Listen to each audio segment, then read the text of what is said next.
Okay, semu. Lah ni aku ada di Jalan Kapung. Aku duduk Jalan Kapung. Jadinya konten aku buat ni jalan kaki. Santai-santai.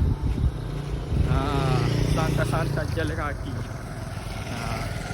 Aku start Jalan Kapung sampai tepi jalan. Kira aku duduk tepi jalan. Lepas aku kau nak klik.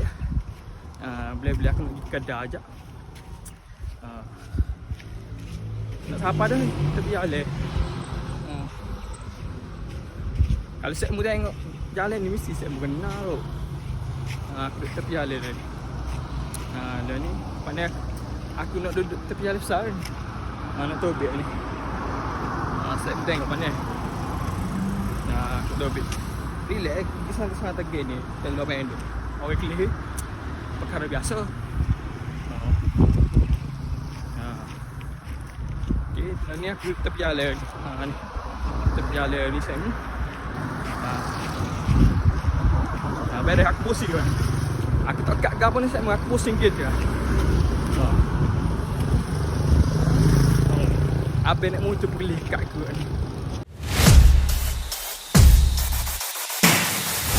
Jangan lupa follow Yeh Telur.